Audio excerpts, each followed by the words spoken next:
Essa é a hora exata para mais um episódio do Meetingcast.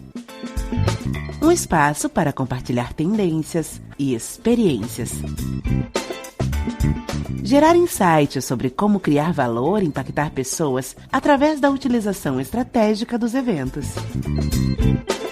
Seu evento quinzenal às terças.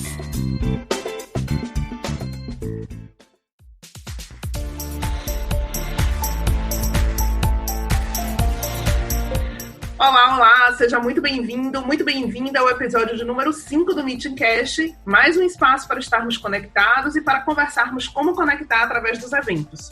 Eu sou Sinara Cardoso, fundadora e lead de Conexões e Estratégias da Tática Eventos, e hoje o assunto serão os métodos ágeis, uma nova abordagem para a produtividade, interação e humanização de empresas e dos eventos. E esse é um assunto que é muito do meu agrado. Eu vou fazer um parêntese, audiência. Eu realmente acredito que é um assunto que pode contribuir efetivamente para o cotidiano das pessoas, mas produtividade é algo que eu particularmente busco muito, é necessário para pessoas que, como eu, têm a própria rotina baseada em um portfólio de projetos, são muitos eventos acontecendo ao mesmo tempo, fora a gestão da própria empresa. Então, mecanismos que façam com que a gente possa produzir mais em menos tempo e de uma forma mais fluida e leve são sempre bem-vindas. Então, eu, como estudiosa da produtividade, acabei chegando na gestão de projetos.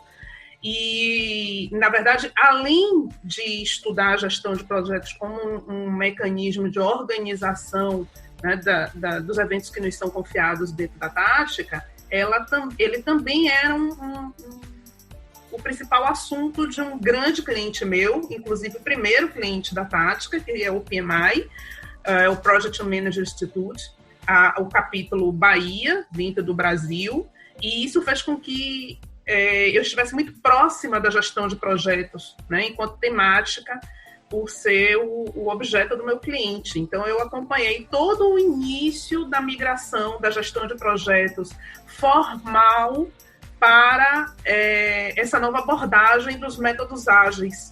E eu preciso confessar a vocês que eu tinha uma certa rejeição à questão muito lúdica, aquele negócio de um monte de post-its, né? Que é isso que me fazia lembrar os métodos ágeis. Eu relacionava logo aquele monte de post-it colorido, que para mim parecia coisa de menino pequeno, e visualmente me causava uma grande confusão mental, mais do que organizar. Depois, com a mente mais aberta e trabalhando outros conceitos como design thinking, eu comecei a ficar mais receptiva a essa questão da ludicidade e da visualização que esses post-its nos dão. Isso aí, obviamente, é uma das ferramentas, né, uma das práticas, dentre tantas. E aí comecei a me interessar mais pelos métodos ágeis, que, como eu comentei, é uma abordagem da metodologia de gestão de projetos que é mais baseada na flexibilidade, na adaptabilidade, né? Na verdade, é mais focada na melhoria contínua, e diferente da gestão de projetos, que tem aquelas etapas bem definidas e bem extensas, com marcos de entrega, os métodos ágeis são interações mais curtas, com resultados a partir de produtos em cada entrega. Então, você não tem aquela documentação tão vasta, você consegue ter processos muito mais ágeis, né, como o próprio nome diz.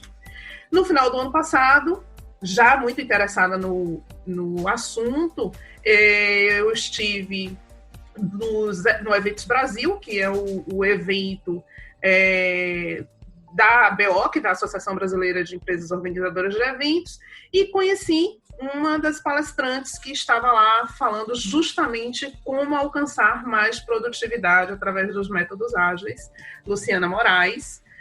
que é uma grande entusiasta do assunto, como vocês vão ver, e a partir de então começamos a conversar, criamos uma amizade a partir daí em função dos interesses comuns, e eu comecei a ser uma grande incentivadora para que Lu compartilhe conosco a prática dela com outras empresas e como empreendedora da área de eventos sobre a utilização dessas ferramentas.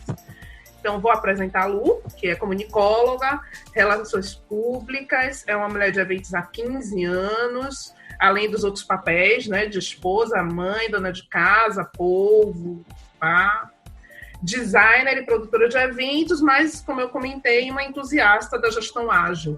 Há 7 anos ela atua na produção de eventos nessa temática e isso acabou fazendo com que ela trouxesse as metodologias ágeis para o seu contexto, até desenvolver o projeto Evento Ágil, onde ela oferece ao mercado um conjunto de valores e princípios para nortear a mentalidade e a prática ágil aplicada aos eventos e às empresas de eventos, né? Lu tem compartilhado essas experiências através de consultorias em um curso pioneiro no mercado. Ela vai contar para a gente. E, Lu, seja muito bem-vinda. Obrigada por aceitar meu convite. Se apresente, conte aos ouvintes quem é você e quando você começou a sua jornada aí pelos métodos ágeis e a aplicação disso na sua empresa e nos seus eventos. Sinara, um prazer estar aqui falando com você. É sempre muito bom compartilhar essa minha paixão pela agilidade. Eu falo que é paixão porque realmente quando eu conheci foi uma mudança, né? Uma transformação. Primeiro porque eu me encontrei, eu já era uma anarquista organizacional e eu achava isso muito estranho. E depois que eu conheci o ágil, eu consegui me encontrar. Eu não sou uma anarquista organizacional, eu sou uma pessoa que acredita num ambiente de pessoas empoderadas, num ambiente horizontal de liderança muito mais servidora. Adorei esse termo, viu? Anarquista organizacional, adorei. Nunca tinha ouvido. Organizacional. Adorei. Bom, eu não vou me apresentar muito porque você já fez isso, né? Então, eu já vou entrar ali na agilidade mesmo e como é a minha relação com esse mundo. Bom, meu marido, ele já era agilista muito antes de eu entrar nesse mundo dos eventos ágeis. Ele trabalhava numa empresa que foi pioneira na adoção desses métodos no Brasil. Então, eu já tinha um certo contato, né? Só que era muito estranho para mim. Eu ia na empresa e falava, gente, mas é estranho, né? Não é comum. E ele tentava me ensinar algumas coisas, mas aquele negócio, né? Em casa de ferreiro, o espeto é de pau. Então eu não dava muito crédito. Quando ele vinha me ensinar algumas técnicas, eu não dava muito crédito, já fazia do meu jeito e ignorava. Só que lá em 2013, o evento Agile Brasil, que é uma conferência promovida pela comunidade ágil brasileira, foi em Brasília. E uma das pessoas da empresa que ele trabalhava estava bem envolvida no comitê organizador daquele ano. Então, nós acabamos fechando um negócio para que a Criativa organizasse essa conferência. E foi um grande desafio, porque foi o meu primeiro grande evento fazendo pela Criativa sozinha, né, sem estar como assistente de eventos numa outra empresa. E faltava pouco tempo. Era um ano de Copa do Mundo e faltavam 4 meses para a conferência quando eles me contrataram. Além de tudo isso, a gente está falando de uma comunidade de agilistas, né? Então, tem que dançar conforme a música. Tinha pouca documentação, tinha muita gente envolvida num ambiente extremamente democrático e algumas coisas eu não sabia nem para quem perguntar, né? Porque todo mundo ali tinha poder e todo mundo participava das decisões. Era um ambiente muito diferente do qual eu estava acostumada. A gente não se encontrava presencialmente, era tudo virtual. E eu ficava sabendo das coisas por e-mail, nas trocas de mensagem, eu tinha que ir ali meio que pegando, né, o que estava definido de programa, o que estava definido de patrocínio, e eu ia compilando aquelas informações para poder entender universo com o qual eu estava lidando. E foi muito interessante. Como era muita coisa ao mesmo tempo, eu comecei a me organizar com post-its. E na frente da minha mesa tinha uma parede, e essa parede era cheia de post-its, deu organizando essas tarefas. E um dia, por acaso, a gente fez uma reunião presencial. Eu digo que foi por acaso, porque nesse evento não costuma ter reuniões presenciais, a gente só se encontra realmente na véspera. Imagina o ganho de tempo. Né? Mas nesse ano especificamente, duas pessoas do comitê o organizador, o chair, que era o coordenador geral, e mais uma outra pessoa, eram de Brasília. Então a gente resolveu fazer uma reunião presencial. E eles foram até o meu escritório, e um deles, quando entrou e olhou os post-its na parede, falou: nossa, olha o Kanban da Lu. E aí eu fiquei com aquilo na cabeça, o Kanban da Lu. Bom, eu preciso entender mais sobre esse negócio para poder conversar, né, a mesma língua. Enfim, fizemos as reuniões. O evento chegou, já estava bem perto da data do evento. O evento chegou e eu estava bem receosa com aquela aparência de falta de organização, porque todo mundo podia tudo, todo mundo fazia tudo, e eu estava bem receosa. E durante o evento eu me impressionei. Tudo aconteceu num sincronismo, numa harmonia. As pessoas tinham uma proatividade para resolver as coisas. E aí eu realmente me encantei. Falei, eu preciso estudar esse negócio porque faz muito sentido para mim. Quando chegou na segunda-feira, a louca da Luciana chegou na Criativa querendo implementar um monte de mudanças. E foi a primeira vez que eu participei de uma retrospectiva ágil, por exemplo, e eu achei aquilo incrível. É uma lavação de roupa suja que é, assim, perfeita para você trabalhar a melhoria do evento, dos processos, das próprias pessoas, o autoconhecimento. E desde então eu comecei a estudar sobre os métodos e aperfeiçoar e aplicar isso ao meu mundo de eventos, porque a agilidade, ela nasceu dentro do mundo, né, do desenvolvimento de software, justamente porque dentro desse ambiente os projetos eram realizados de maneira tradicional, engessada, com marcos, muita documentação, muitas vezes o projeto começava e nunca chegava no fim, ou quando chegava, ele já chegava desatualizado, não podia ser aplicado mais porque muita coisa já tinha mudado, ou porque quando chegava no final descobriam que não era exatamente aquilo a necessidade, né, do cliente final. Enfim, e aí alguns profissionais inconformados com essa forma de fazer software começaram a testar algumas outras abordagens. E lá em 2001 eles resolveram se reunir para compartilhar o que eles vinham fazendo em comum. E dessa reunião surgiu um manifesto, que é o Manifesto Ágil para o Desenvolvimento de Software, que traz 4 valores e 12 princípios. E aí eles criaram uma aliança e um pacto de difundir, né, a cultura da agilidade pelo mundo. Foi nesse momento que foi cunhado o termo ágil, né? E outros brasileiros, um grupo de brasileiros, trouxeram esse movimento para cá, foram realizando pequenos eventos, essa comunidade foi crescendo. Hoje ela é uma comunidade muito grande, hoje existem vários eventos grandes, e a agilidade ela já partiu para outras áreas, como marketing, como recursos humanos, né? Mas é muito comum a gente ver isso em empresas que atuam de alguma forma com tecnologia, porque essa abordagem ágil começou ali dentro do departamento de TI da empresa e ela foi se expandindo para outras áreas. E agora na pandemia virou uma loucura, né? Ágil é a palavra super comentada na internet. Tá todo mundo falando, mas eu acho que poucos conhecem essa verdadeira essência, que é a simplicidade, que é os ciclos curtos, visando o quê? Entregar o máximo de valor com o menor custo no menor prazo. Basicamente é isso. E por você ter essa estrutura, você está muito mais adaptável às mudanças e à promoção da melhoria contínua. Só que nada disso funciona se você também não tiver um ambiente inspirador e motivador. Então, você falando, né, dos seus post-its, você vê como são as coisas. Eu já comentei isso com você, e aí eu vou abrir o coração agora para a audiência, que eu venho da velha guarda da gestão de projetos, né?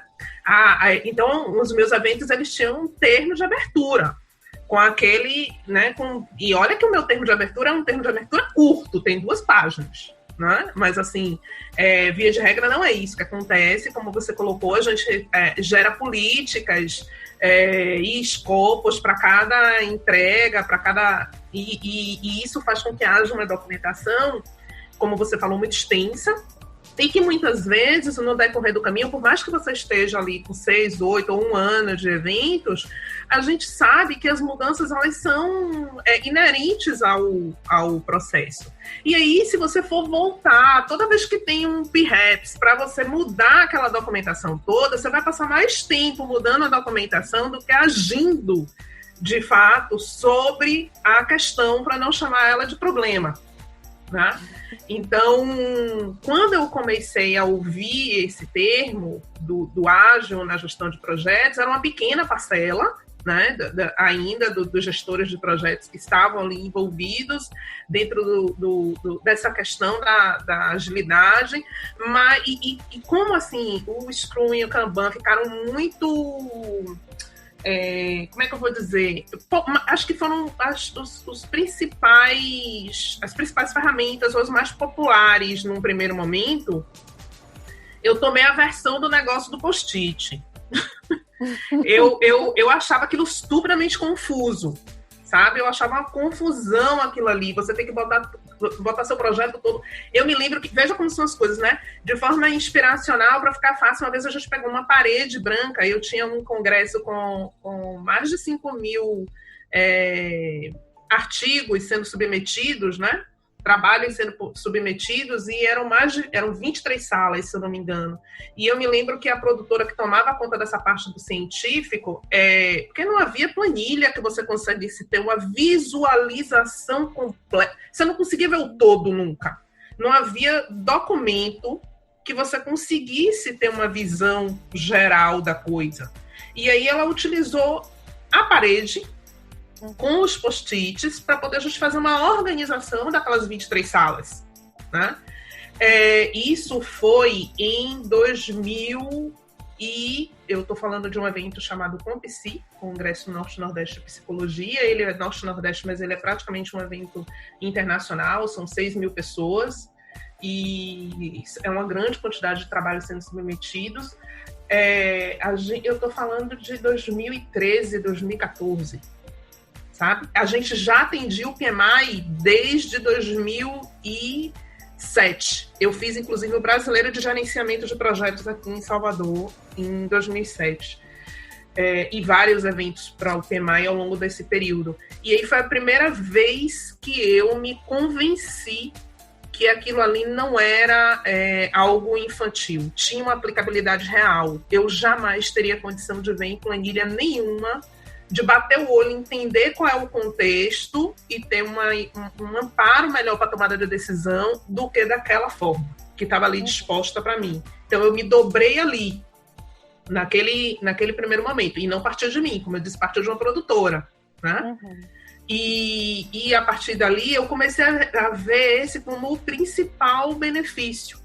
Essa forma rápida, como o próprio nome diz, muito intuitiva, pouco documentada, não no sentido de que a gente não tem registros, mas assim, com muito menos necessidade de registros e registros extensos, que aí você vai demorar uma vida para estar atualizando sempre que necessário, e uma condição de ter equipes mais auto-organizadas, mais autônomas, porque o conhecimento ele fica ali compartilhado, né? O processo está todo à vista, compartilhado, inclusive os objetivos iniciais e as metas entregas. Então, é uma coisa, assim, inquestionavelmente muito mais fácil de ser internalizada pela equipe e acompanhada do que a gente está em um Trello, mesmo partindo para outros mecanismos, né, mais atuais, como um Trello ou um Google Doc. Então, eu me dobrei nessa ocasião, porque não havia como... ficou comprovado que, para mim, que aquela visualização eu não ia conseguir do método tradicional nunca. É verdade. Essa ludicidade, na verdade, ela contribui muito. Além dela contribuir para essa visibilidade e para essa participação de todo mundo, ela acaba sendo um motivador também, né? Ela torna as coisas mais leves. Então, assim, quando você fala que você está fazendo uma reunião com o time para poder estimar o tempo necessário para o desenvolvimento de cada etapa do projeto, e você usa cartas de baralho, como um plane poker, por exemplo, você está sendo lúdico e você está tornando uma reunião que poderia ser chata, massiva, num momento mais leve, mais divertido entre as pessoas, né? Bem interessante. E quando você fala a respeito dos 4 princípios, né? Ou melhor, os 4 pilares e os 12 princípios. Eu utilizo, para você ter uma ideia, quando eu comecei a buscar mais informações, foi a partir ano passado, também comentei isso contigo, foi quando eu fui buscar a certificação do IVA de Canva Design, né, na metodologia de planejamento de eventos, porque eu já sentia um outro momento. A gente estava entrando em um outro momento de compartilhamento, muito compartilhamento de conteúdo, muito compartilhamento de experiência, muita cocriação junto com todos os outros stakeholders. Havia uma necessidade de você partir para algo que não era tão engessado.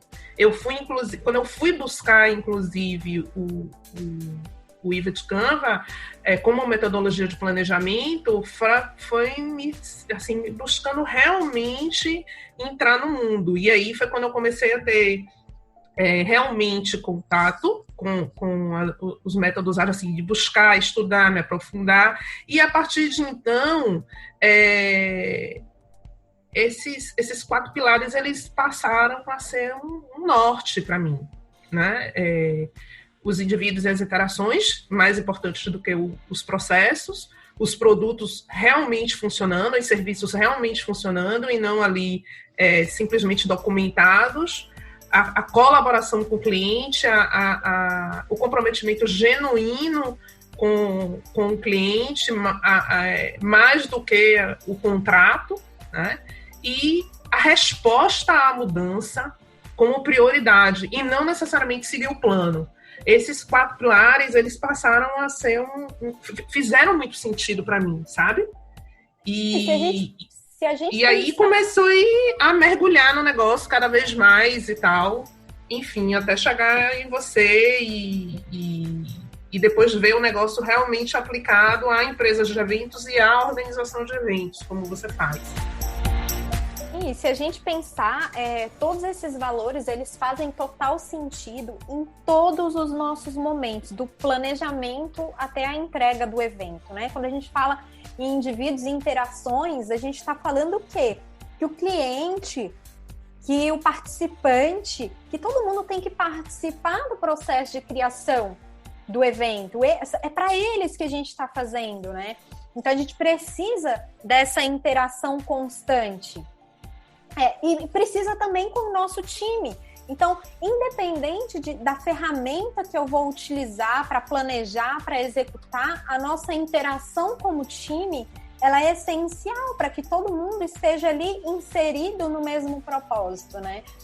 Quando a gente fala ali de colaboração com o cliente, mais que a negociação de contratos, quando a gente está ali dentro de um evento acontecendo, tem um problema aqui, outro ali. Se a gente fosse a ter somente a questão contratual, a gente fica engessado nas soluções. Se toda vez que eu for falar com o meu fornecedor, que eu quiser uma pequena mudança ali durante o evento, ele vier com um contrato e me falar, mas no contrato não estava previsto. Gente, para mim o contrato não importa, o que importa é a solução. O que importa é a gente estar unido num propósito comum, que é fazer um evento inesquecível, um evento perfeito.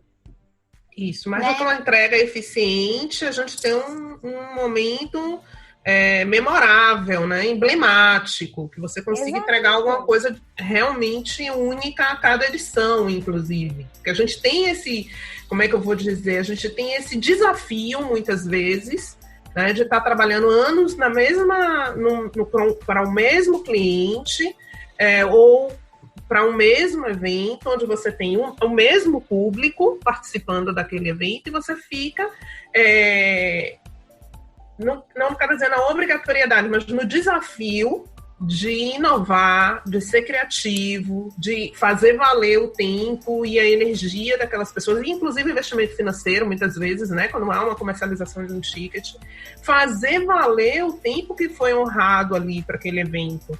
Então, esses pilares, esses valores, eles fazem muito sentido. Eu acho que, como você falou, faz muito sentido para tudo, mas ele é notório na área de eventos. Ele dentro do negócio da gente, ele é gritante. Não tem como você colocou, não tem como você, às vezes, se fazer valer do contrato se você está em busca de solução. Não tem como você ficar guiado por um planejamento se você tem mudanças que requerem uma resposta rápida para que haja efetividade. E aí eu fui, como diz você, encantada também pelo negócio, e comecei a buscar como aplicar e como ser mais produtivo a partir desses benefícios das ferramentas e das ideias que já acontecem em empresas que adotam essa abordagem. E eu queria que você desse essa dica às pessoas. Que benefícios reais você, além de todas essas coisas que nós estamos aqui comentando, né, de benefícios para as empresas com a adoção do modelo agilista, como é que você consegue, ou que indicações práticas de benefícios reais você consegue apontar para convencer de vez a audiência em prestar atenção nesse tema? Vamos lá. Bom, eu penso que empoderamento e auto-organização da equipe, para mim, é o principal. Sim. Isso vai resultar no trabalho mais fluido, isso vai resultar num trabalho que não necessita de passagem de bastão, porque está ali tudo claro, transparente e visível. Eu tenho um exemplo que eu uso muito e que eu vivenciei, que foi uma experiência muito forte, que nesse momento eu acreditei. Funciona. Quando eu estava grávida da minha filha, eu acreditava que eu ia trabalhar até o último dia para ir para a maternidade, para ela nascer. E eu tinha viagens marcadas, projetos para entregar, porque eu acreditava que quando eu completasse 8 meses, eu ainda ia viajar para entregar um evento. E em seguida minha filha Se deixassem, ficou 8 meses. Pois eu ia até levar o meu notebook para a maternidade. Mas, enfim, a vida não é assim, né? Eu fui colocada de repouso com 24 semanas, repouso absoluto, na véspera da entrega de um evento no Rio de Janeiro. E esse evento eu tinha tocado praticamente toda a produção sozinha, porque o time estava envolvido em um outro que seria em setembro. Era julho, eu fui na obstetra e ela falou: repouso absoluto, você não vai viajar, você tem que ficar deitada. E eu cheguei pro meu time e falei: galera, é o seguinte, vocês vão ter que ir no meu lugar. Eu não vou poder ir. Uhum. Tá, mas a gente não participou do projeto. Falei: sim, mas não tá tudo registrado? Então vamos lá. Temos aí meia horinha para eu passar para vocês. O que a gente tenta então? Vou passar para vocês tudo e amanhã vocês embarcam para o Rio de Janeiro para montagem. Simples assim. E rapidinho elas se inteiraram de todo o projeto, foram para o Rio de Janeiro, tocaram o evento e tudo funcionou super bem. E você acredita isso ao fato de você ter, de alguma forma, utilizado Sim. A questão das metodologias ágeis no que diz respeito à visibilidade e empoderamento da equipe, porque tudo estava visível, por mais que as pessoas não tivessem tocando o projeto junto comigo, elas estavam ali em paralelo, mas elas tinham acesso e visibilidade a tudo que estava acontecendo, a todas as decisões que estavam sendo tomadas, porque a gente tinha as nossas dailies, todos os dias que a gente falava sobre o trabalho que cada um estava executando. A gente tinha as nossas reuniões semanais onde a gente planejava o que ia acontecer, o que tinha acontecido. Então, apesar das pessoas não estarem inseridas dentro daquela atividade específica que eu estava fazendo, as pessoas estavam por dentro do todo.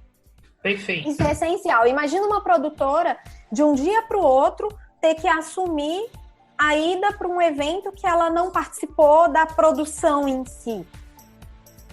Não é fácil, né? Ela estaria por fora de um monte de decisões, de um monte de informação, de um monte de negociações. E aí você não vai nunca com uma visão 360 de quem participou da pré-produção ou de quem participou da estratégia do evento. A gente até sabe que acontece muito, né? De você repassar aí um briefing ou uma ordem de serviço para um produtor executar, mas é uma coisa muito fria. Né? Ele vai pegar ali e vai executar exatamente aquilo que está dito no papel dentro de um documento ali de minuto a minuto e não tem uma visão que permita a ele determinadas tomadas de outras decisões de imediato, se houver necessidade, né? Porque, como você falou, em tese ele não participou de uma série de reuniões prévias e de decisões prévias que justificam os porquês, os propósitos, os objetivos, as importâncias de determinadas atividades dentro do evento para você conseguir tangibilizar depois os resultados. Então, é bem complicado. Exatamente. E, assim, como eu exerci esse papel de liderança sobre o time... acabava que eu estava ali muito à frente, né, de todas as atividades. E eu fiquei praticamente 1 ano fora da empresa. Que aí teve o tempo de repouso, ela nasceu, ficou na UTI, teve uma série de questões que me deixaram afastada da empresa.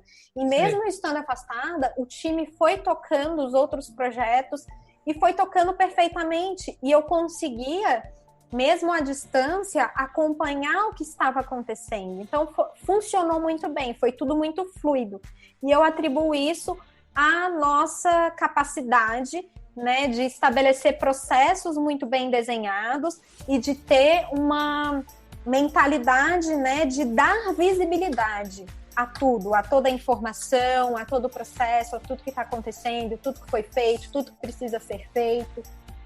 Essa capacidade de organização fazia com que todo mundo estivesse ali participando. Então, eu consigo te dizer, assim, com muita certeza, que se hoje eu tiver que me ausentar do trabalho e ficar incomunicável, qualquer pessoa dentro da empresa vai conseguir acessar o Trello, por exemplo, e saber tudo que tem de pendente, tudo que foi executado e como está o status de cada coisa.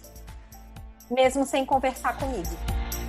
Isso é fundamental. É fundamental nos dias de hoje. A pandemia também nos mostrou isso, né? Como você colocou aí, eu acho que não é a troco de nada que determinados assuntos vieram tão à tona durante a pandemia em função dessa necessidade de reflexão que a gente tem, que a gente teve, que a gente está tendo ainda, né? Na verdade, não passou.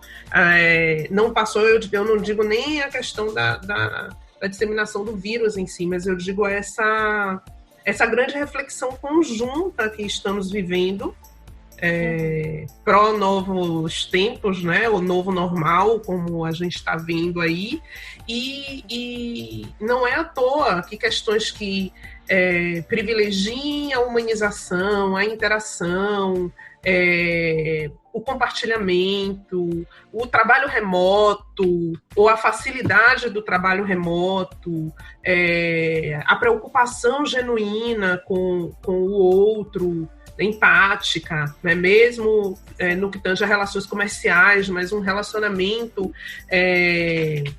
mais empático. Todas essas questões acabaram tomando uma proporção muito grande, virando palavras da moda, palavras da vez, né? Além da velha reinvenção, que veio de base de tudo, justamente por essa procura que as pessoas começaram a ter de como fazer as coisas dentro dessas perspectivas que eu comentei agora.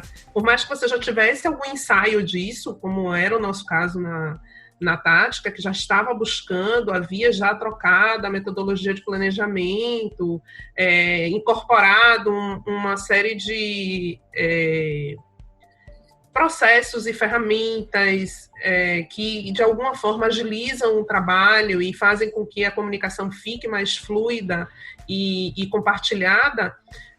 Foi arrebatador o que aconteceu na pandemia. Arrebatador, porque as pessoas começaram a privilegiar tudo que, de alguma forma, te auxilie para chegar nesses valores, né? E aí eu acho que a agilidade acabou tomando esse patamar que você está comentando. Sim, com certeza. E tem outros ganhos também, né? Como o desenvolvimento daquele sentimento de pertencimento, de corresponsabilidade pelo resultado, e esse sentimento acaba atingindo todos os stakeholders que estão envolvidos ali no evento, né? Por quê? Porque a gente tenta estar próximo de todo mundo, do fornecedor, do participante, do cliente, das equipes. A gente quer o tempo inteiro colher o feedback dessas pessoas e atuar em melhorias. Então, um exemplo muito simples que a gente utiliza em todos os eventos é o feedback wall. Agora, nos eventos online, a gente precisa criar uma nova forma de trabalhar com ele, mas nos presenciais, a gente sempre tem um painel com um quadrinho ali de positivo e outro de negativo. E as pessoas podem colocar post-its ali com os seus pontos de vista em relação a tudo no evento. Então, você pode comentar ali desde que você foi ao banheiro e ele não estava limpo, até o café que não estava na garrafa, até elogiar que, caramba, toda vez que eu vou pegar café, tem café, gostei. Enfim, as pessoas podem comentar tudo ali. A projeção não tá legal, deu uma falha no microfone. As pessoas podem comentar absolutamente qualquer coisa sobre o evento. E durante todo o evento a gente fica observando aqueles post-its que vão aparecendo ali e a gente vai agindo para corrigir aqueles problemas que as pessoas vão colocando.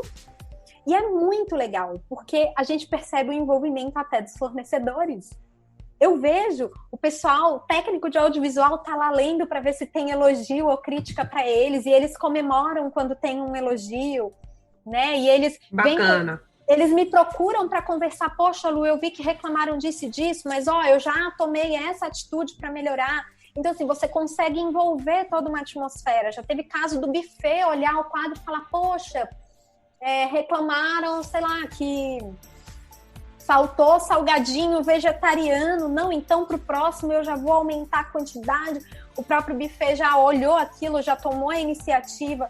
Isso ajuda muito, porque está todo mundo envolvido em resolver. E a gente interage com os participantes ali naqueles post-its, porque a gente responde também. Sim. A gente escreve uma resposta carinhosa e cola ali, né, do lado do post-it da pessoa, e aquilo gera um engajamento, gera um sentimento no participante de eu estou sendo cuidado, eu estou sendo ouvido.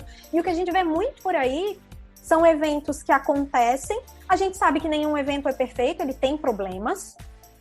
Não existe evento perfeito. Mas, geralmente, você colhe o feedback no final, quando você manda uma pesquisa para o participante. Só que quando você manda aquela pesquisa e o participante vai te dizer o que foi ruim, já passou. Talvez você nem tenha a oportunidade no ano seguinte ou na próxima edição de mostrar para aquela pessoa que você poderia fazer melhor.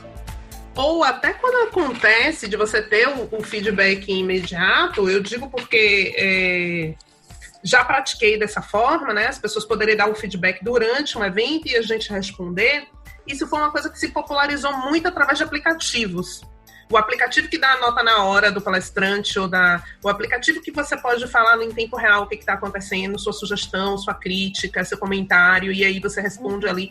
Mas perde, de alguma forma, Lu, a questão da humanização.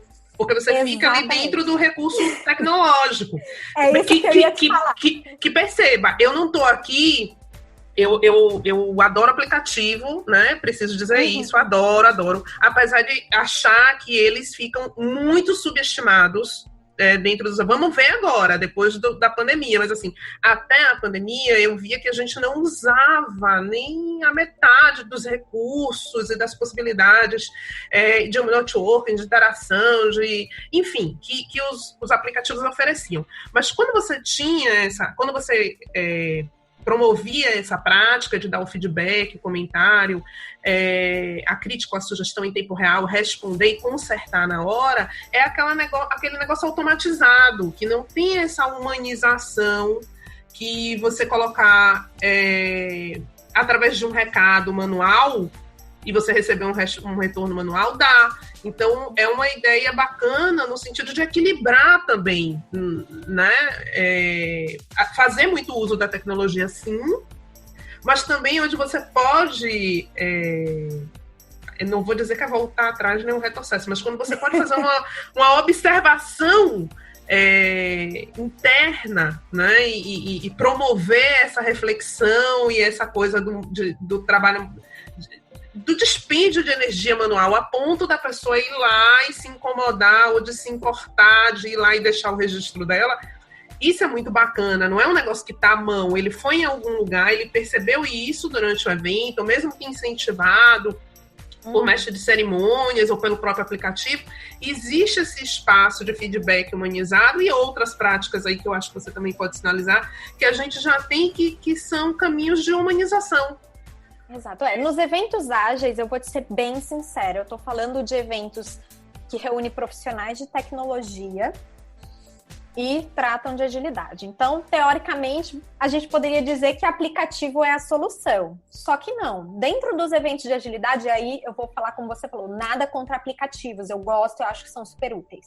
Mas dentro dos eventos de agilidade, meus clientes costumam usar aplicativo, mas eles costumam usar para programação do evento, porque você consegue ter uma praticidade muito maior, você consegue ter uma economia no que se refere a impressões, por exemplo, você consegue ter uma flexibilidade para alterar a programação, notificar todo mundo, enfim, muito mais flexível. Agenda, no caso, quando você tem exposição em feira, você já pode marcar ali, gerar networking. Hoje a gente tem salas, né, à parte, onde as pessoas que, enfim, dão match, né, estão interessadas em fazer um contato mutuamente, podem conversar e marcar ali ainda durante o evento, enfim. E a gente sabe que existem N possibilidades e benefícios dentro do aplicativo, mas de algumas coisas, de repente, se substituídas no sentido de humanizar, eu acho que é um ganho.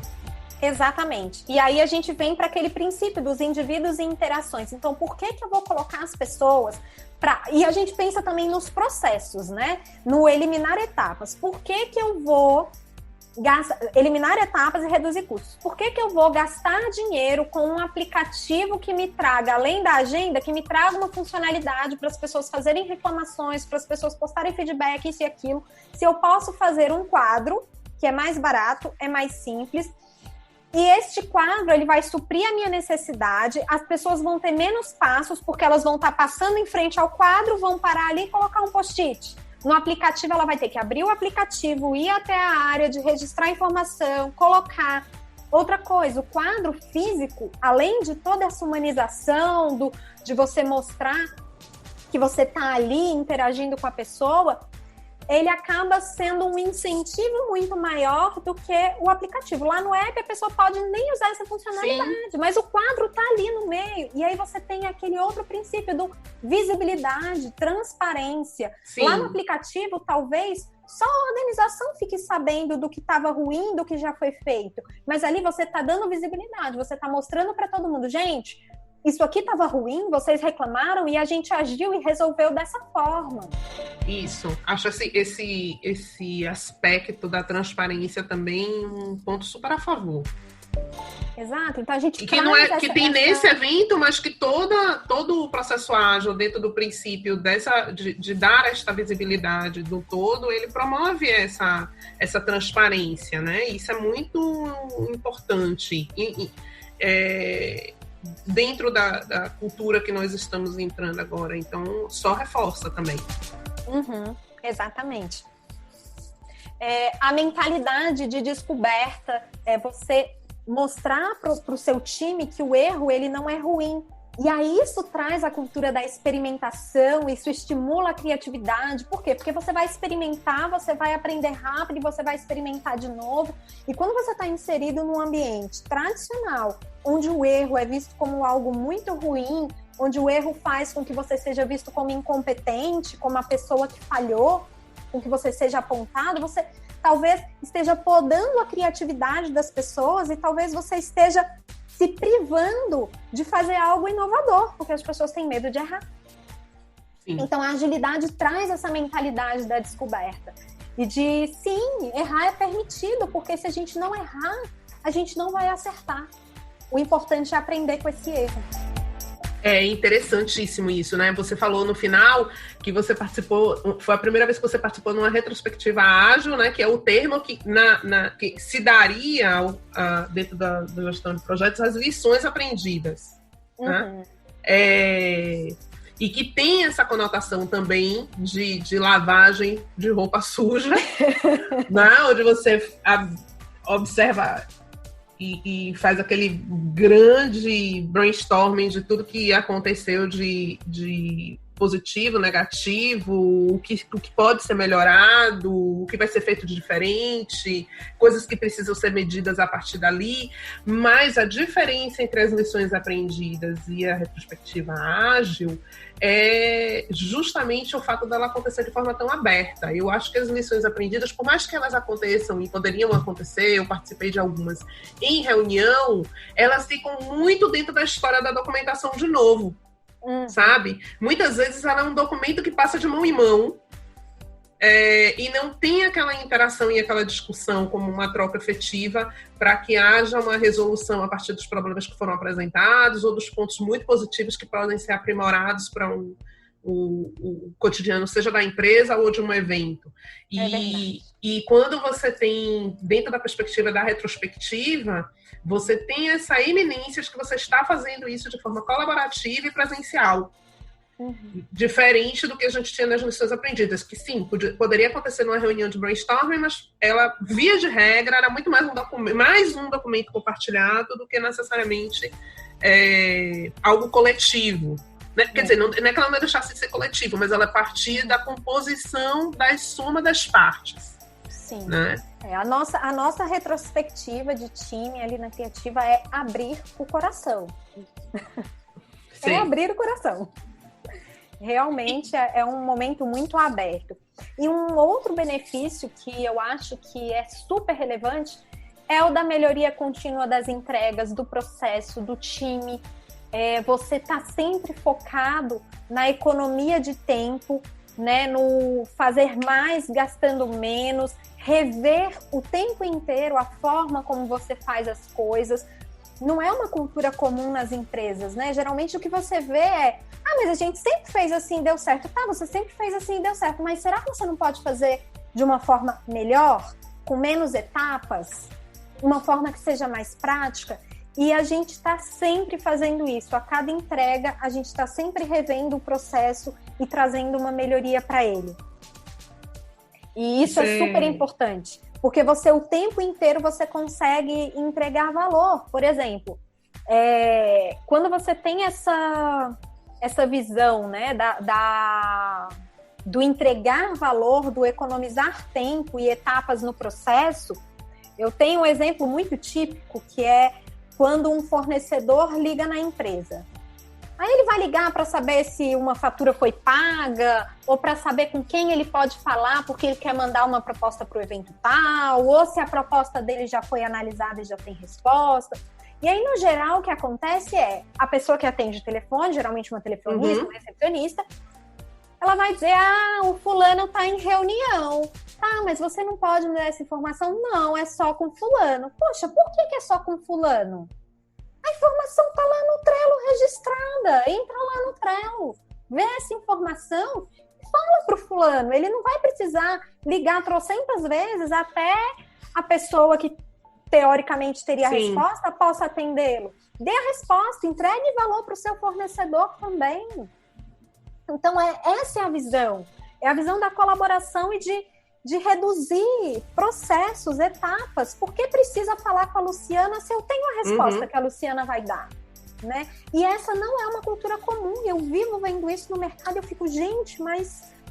Né? Por quê? Por que fazer isso? Por que dificultar o que pode ser simples? E essa é a visão que a gente traz. Então, por isso que eu gosto muito de falar assim, tem muita gente falando na internet, principalmente agora na pandemia, agora no ramo de eventos, eu tenho visto algumas pessoas falando, porque eu uso Kanban, porque eu uso Scrum, eu sou ágil.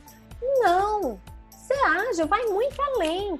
Ágil é cultura, é mindset. O Kanban, o Scrum, ela é uma abordagem que ela vai te ajudar, né, a vivenciar essa mentalidade. Mas o primeiro passo para você ser ágil mesmo é você entender que não tem separação em quem pensa, quem executa, não tem o todo-poderoso que manda e os mortais executam. É um ambiente colaborativo, é um ambiente que todo mundo tem voz, é uma grande comunidade, que todo mundo participa, que todo mundo tem visibilidade. Né? E eu tô bem empolgada com isso e com esse derrubar de muros. Eu acho que isso facilita muito a vida de todos nós, principalmente na área de eventos, onde as pessoas tendem... Agora eu acho que isso também está caindo, mas as pessoas tendiam a gostar de estarem sufocadas e sobrecarregadas.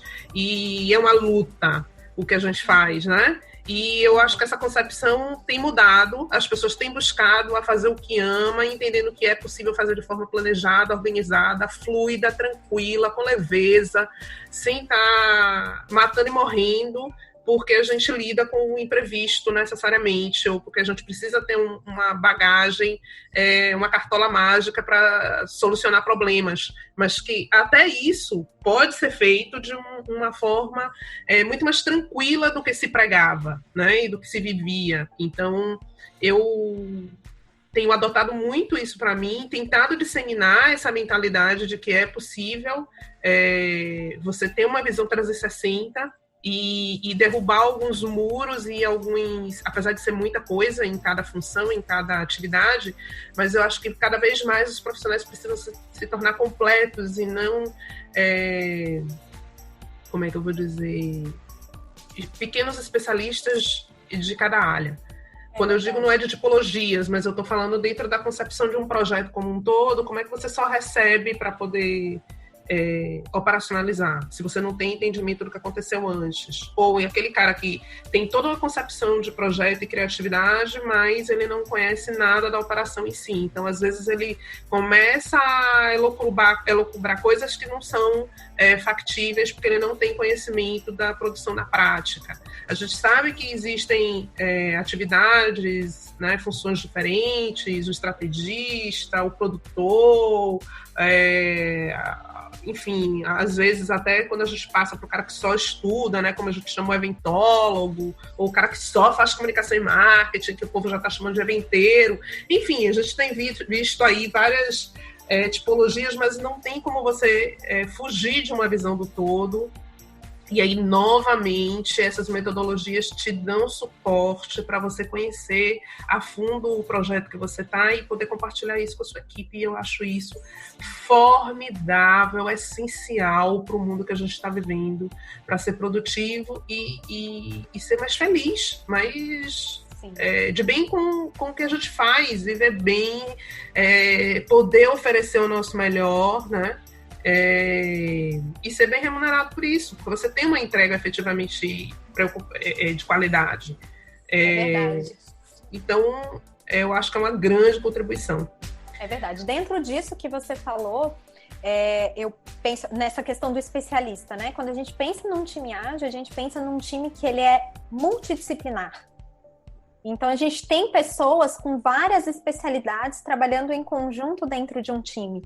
E aí, um outro ponto que você falou sobre aquela mentalidade das pessoas de gostarem de estar sobrecarregadas, de estar com muito trabalho dentro da nossa área. Isso já foge totalmente do Kanban, por exemplo, porque se você fala que você usa Kanban, você bota as suas tarefas ali na parede e você tá com uma pessoa sobrecarregada, outra não, tem uma pessoa que fica ali séculos com um monte de trabalhos em progresso, outros não, você não faz uma análise desse fluxo do seu quadro, você não está praticando Kanban, você só está botando um monte de papel ali para saber as tarefas que você tem que executar. Mas você não está analisando o seu processo, você não está verificando quem está sobrecarregado, quem não está, como é que está a fluidez disso, então você não está fazendo Kanban. E aí eu não estou falando nem da metodologia em si, porque a gente vê muita gente, como a gente falou, né, Kanban e Scrum acabaram ficando muito populares, mas é uma mudança de mentalidade. Uhum. E a agilidade pode ajudar a gente em transmutar essa mentalidade de uma forma mais tranquila. E produtiva, e mais funcional, e com mudanças que são, como é que eu vou dizer, pequenas, mas práticas na vida real, né? Então, isso é muito bacana, e eu queria, inclusive, te pedir, até para a gente encerrar pelo tempo, que você indicasse livros ou fontes de pesquisa. Eu sei que tudo é googável, eu sempre digo isso, sabe? É só uma questão de interesse, as pessoas vão buscar, mas eu acredito também que é sempre muito bacana quando você pode ouvir de quem tá ali com a mão na terra, aprofundado no negócio, quais são as melhores indicações de livros, de cursos, para que as pessoas possam aprofundar os conhecimentos e familiarizar em práticas que, enfim, estejam dentro dessa cultura ágil. Uhum. Bom, eu indico primeiro que as pessoas que querem entrar para a cultura ágil comecem a estudar sobre Lean. Ótimo. E aí, Lean, pesquisa no Google, tem muitas fontes. Então, eu acho que essa coisa da pesquisa, ela é interessante porque vão vir muitas fontes e muitas informações. Eu acho que Lean é o começo. Por quê? Para a pessoa começar a ter aquela mentalidade enxuta. Sim. De pensar é muito, até como dica aí, complementar, vem muito mais material se colocar Startup Lean. Porque né? Porque é uma coisa, sim, que vem muito da cultura de startups, então com certeza vai aparecer muita coisa. Exatamente. Dentro dessa linha. Isso, tem a startup enxuta, modelo Toyota, enfim. Estudar sobre Lean, eu acho que é super interessante. Para quem quer começar a pensar no Scrum, tem um livro que ele é bem antigo, mas é um livro interessante. E é um livro que você consegue baixar o PDF gratuito. Scrum e XP direto das trincheiras. É uma outra metodologia que ela... que XP é um outro... é bom, né? É uma outra metodologia que é pouco disseminada. As pessoas, como eu disse, né, ficam muito em cima do Scrum e do Kanban, mas o XP é o Extreme Program, né? Exato, é isso que eu ia falar, assim, o Scrum e o Kanban, eles são muito populares porque outras áreas acabaram adotando. O XP, como ele trabalha com foco muito dentro da TI, ele acabou não se popularizando em outras áreas, né? Isso, mas ele é muito bacana, indicado para pequenas equipes, porque ele tem valores que eu acho que eles são muito alinhados com equipes menores, que além da questão da simplicidade que norteia tudo, a questão da coragem, né? De você ser proativo no fazer, no pedir desculpas, mas não pedir permissão, mas digamos assim. Esse livro é legal porque ele traz o Scrum com uma linguagem muito simples.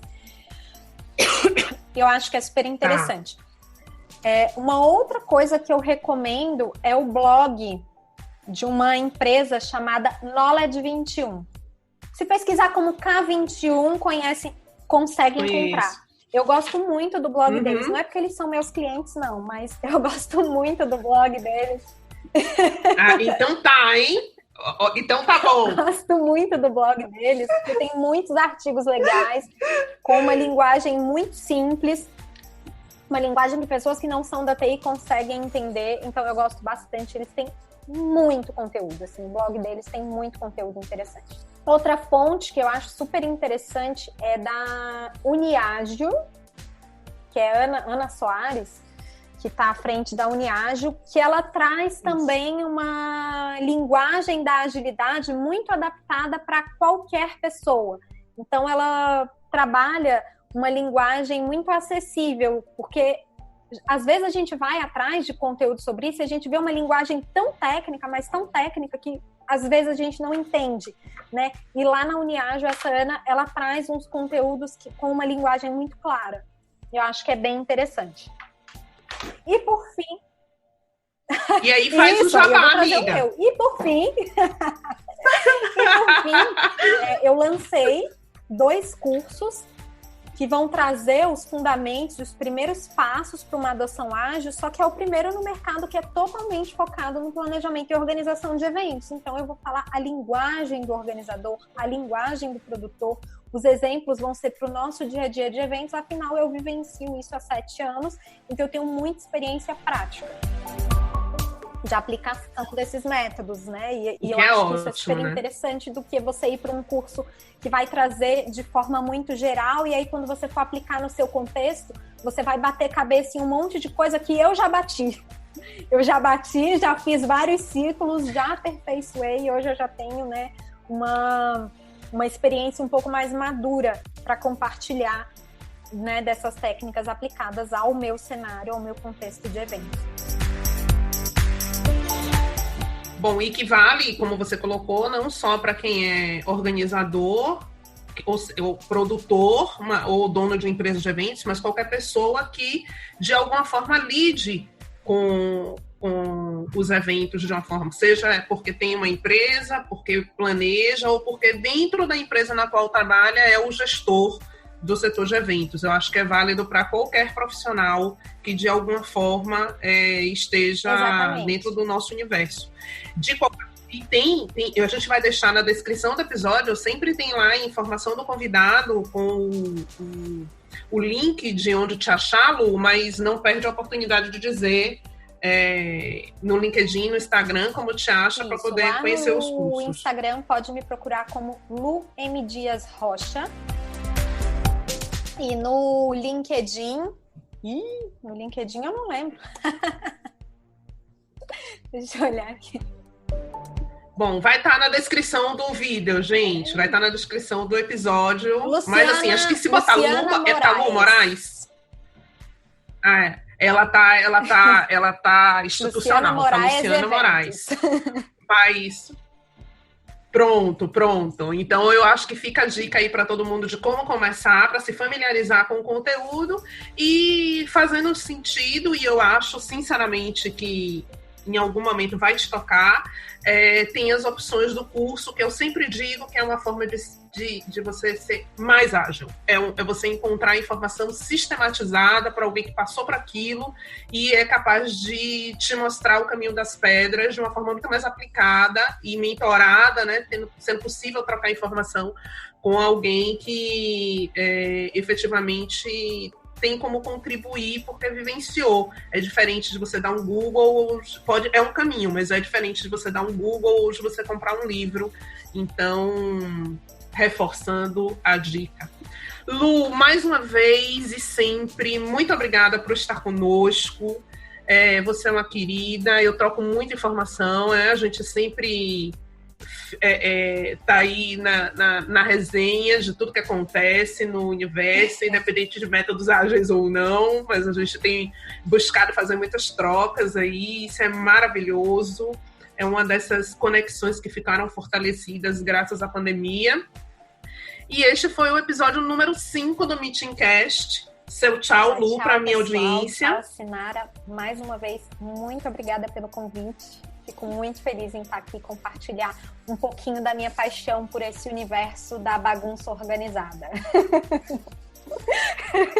Adorei esse tema. Anarquia organizacional, hashtag me representa.